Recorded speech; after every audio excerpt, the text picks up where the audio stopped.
Pinalalakas pa ng Sunshine Philippines Movement o SPM ang kampanya nito para sa pangangalaga ng kalikasan matapos isagawa ang ikalawang malaking tree planting activity sa Barangay Lusaran, Cebu City bilang bahagi ng kanilang pangmatagalang programang Reforest Cebu 2026. Magbabalita si Charmaine Balagon. Sa kabila ng pagiging tahanan ng libu-libong pamilya at mabilis na pag-unlad ng urbanisasyon, ang Cebu ay may napakababang bilang ng forest cover. Kapos ito sa pangangailangang malusog na kalikasan para sa tubig at kaligtasan ng komunidad. Pinalala pa ng mga pagbaha. Kaya naman, kumilos ang Sunshine Philippines Movement sa ikalawang malaking tree planting activity dito sa Barangay Lusaran. Muling umarangkada ang mga volunteer ng Sunshine Philippines Movement o SPM nitong Desyembre 27, ilang araw matapos ang pagdiriwang ng Pasko upang maghandog na isang makabuluhang regalo para sa kalikasan. Sa gitna ng masayang pagsasama, tinahak ng grupo ang bulubunduking komunidad ng Barangay Lusaran sa Cebu City. Ang lugar na ito ay may krusyal na papel sa supply ng tubig sa lungsod.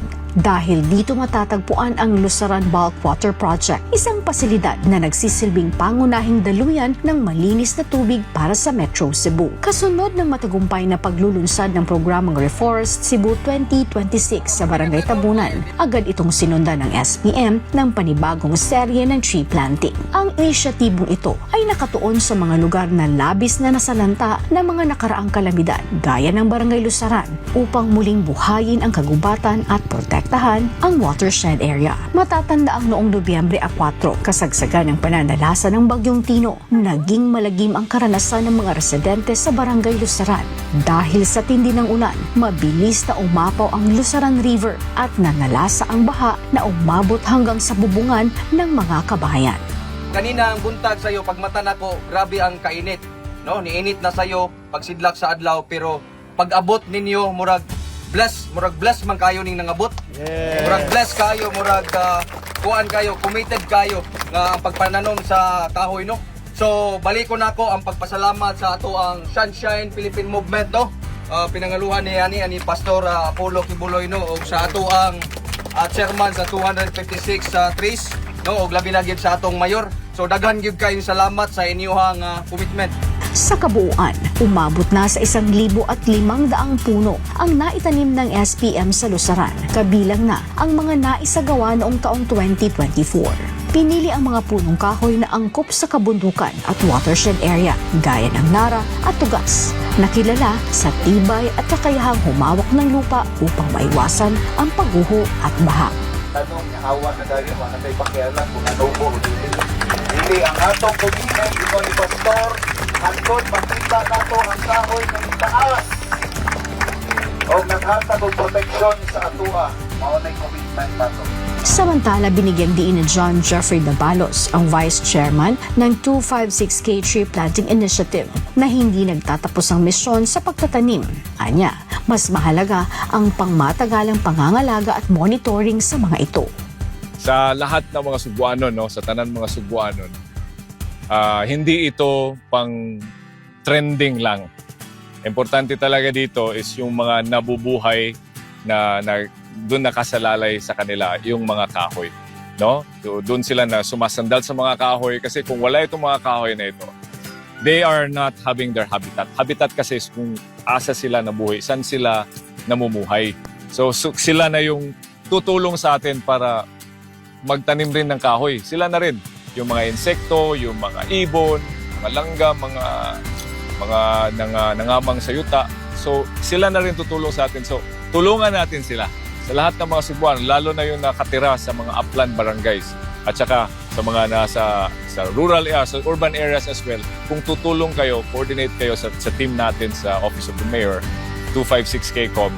So kami na bahala mag-ano sa inyo, assist sa inyo, tulungan namin kayo. Tulad na nangyari ngayon sa Sunshine Philippines Movement.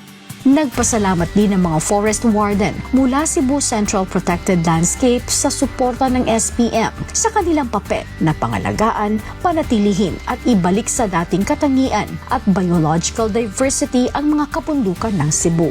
Sa program sa Sunshine Philippines Movement, karon nakahatag kayo ni og dakong katabang sa barangay Losaran, Sitio Laguna, and kinahanglan jud siya maintain ang among gipangtanom nga mga seedlings and i-care gyud para sa ato ang environment nga makahatag og kanindot dinhing barangaya sa Losaran. So in behalf sa muang office sa CCPL DNR, so mas nindot ni nga programa kay na tungod kay na invite pud mi dire. So napod mi ani knowledge about inani, so dako kasi ikatabang, and then sa pag-abot sa Bagyong Tino, so amo ning na refers tungod ani, tungod ninyo di nahimo ni na nahamo nga kuan.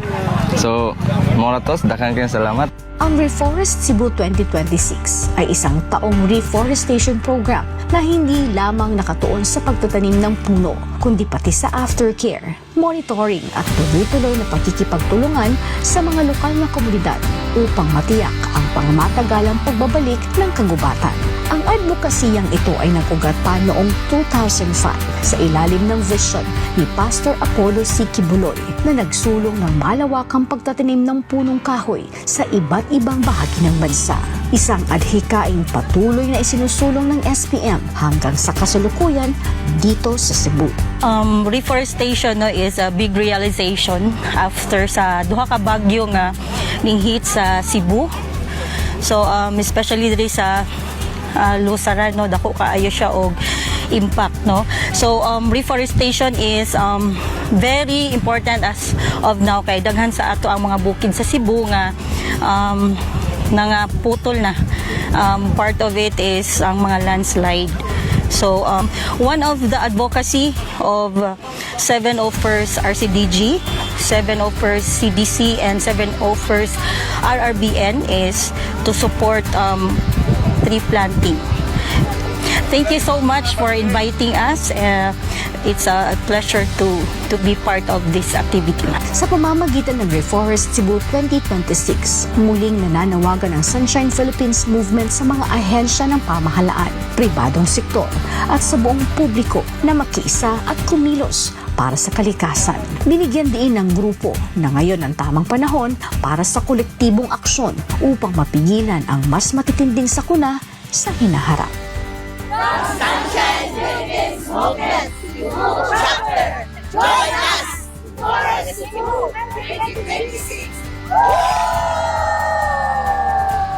Thank you, Pastor. Thank you, Pastor. Mula dito sa Barangay Lusaran, Cebu City, ako ang yung citizen correspondent nag-uulat, Charmaine Balagon, para sa Diyos at sa Pilipinas nating mahal.